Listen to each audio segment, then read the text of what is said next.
CM Jagan ఇలాఖాలో YCP కంచుకోట బీటలు వారనుందా? వివిధ నియోజకవర్గాల్లో అధికార పక్షానికి ఎదురుగాలి వీస్తుందా? మరికొన్ని సెగ్మెంట్లో వైసీపీ అభ్యర్థులు చెమటోడాల్సి వస్తుందా? ప్రస్తుతమున్న పరిస్థితులు చూస్తుంటే అవుననే సమాధానం వస్తోంది.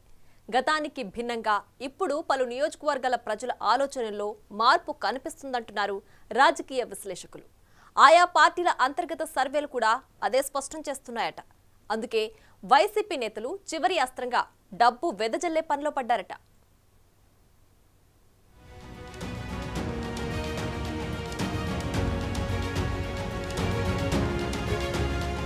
సీఎం సొంత జిల్లాలో ప్రజలు తమ అభిప్రాయాన్ని బహిరంగంగానే చెబుతున్నారు. పబ్లిక్ వాయిస్ వింటుంటే కడప, మైదుకూరు, పొద్దుటూరుల్లో కొంత మొగ్గు తెలుగుదేశం వైపే ఉందంటున్నారు.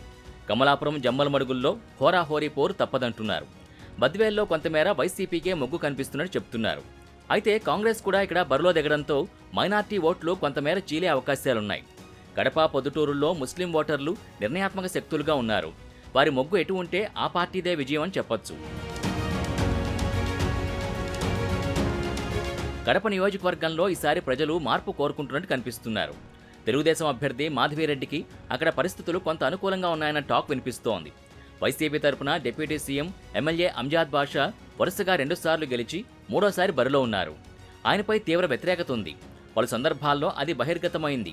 అభివృద్ధిని గాలికి వదిలేశారని, సమస్యల్ని పట్టించుకోలేదని ప్రజలు ఆగ్రహం వ్యక్తం చేస్తున్నారు. ఆయనపై అవినీతి ఆరోపణలు కూడా వెల్లువెత్తుతున్నాయి. పెద్ద దర్గా పరిధిలోని ఓ కాలనీలో తాగునీటి సమస్య పరిష్కారానికి చర్యలు తీసుకోలేదని ముస్లిం ప్రజలు తీవ్ర ఆగ్రహంతో ఉన్నారు.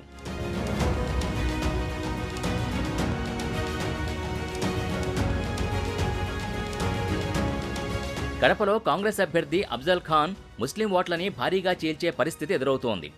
నాయకుడు హిందువా, ముస్లిమా, క్రిస్టియనా అనేది కాదు, మంచి చేయాలని ప్రజలు ఆకాంక్షిస్తారు. ముఖ్యంగా సమస్యలున్నాయని వెళితే అంజాద్ బాషా ఎప్పుడూ పట్టించుకోలేదు అనే ఆరోపణలు ఎక్కువ శాతం వినిపిస్తున్నాయి. ఇక ఇసుక అక్రమంగా తరలించడంలో ఉన్న శ్రద్ధ ప్రజలకు తాగునీరు అందించడంపై ఏనాడూ లేదని ప్రజలు ఆగ్రహం వ్యక్తం చేస్తున్నారు. మరోవైపు వైసీపీ గొప్పగా ప్రచారం చేసుకుంటున్న విద్యా దీవెన నగదు తమకు సక్రమంగా అందలేదని అంటున్నారు నగరవాసులు.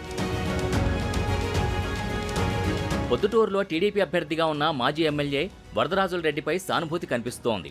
బీసీ ఓటర్లు కీలకంగా ఉండే ఆ సెగ్మెంట్లో టీడీపీ బీసీ నేత నందం సుబ్బయ్య హత్య ఆ వర్గీయుల్లో వైసీపీపై వ్యతిరేకత పెంచిందంటున్నారు.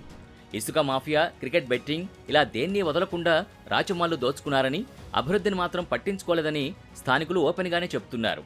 మరోవైపు బంగారు అంగళ్ల వ్యవహారం, తాత్కాలిక మార్కెట్లో గదుల కేటాయింపులకు సంబంధించి వసూళ్లు, బినామీ పేర్లతో చర్చి భూములు కొనుగోలు వంటి అంశాలతో ఆయా వర్గాల వారు ఎమ్మెల్యేపై తీవ్ర వ్యతిరేకతతో కనిపిస్తున్నారు. ఈ పరిస్థితి గమనించే రాచమల్లు ప్రలోభాల పర్వానికి తెరలేపుతున్నారట.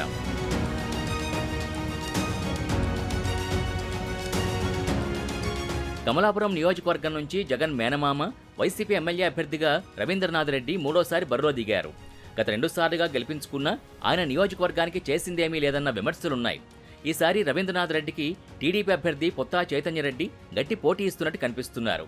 అందుకే అక్కడ ఎవరి నోట విన్నా హోరాహోరీ పోరనే మాటలు వినిపిస్తున్నాయట.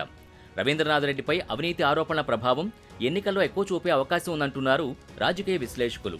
మరి సొంత జిల్లాలో ఈ పరిస్థితిని జగన్ ఎలా చక్కబెట్టుకుంటారో చూడాలి.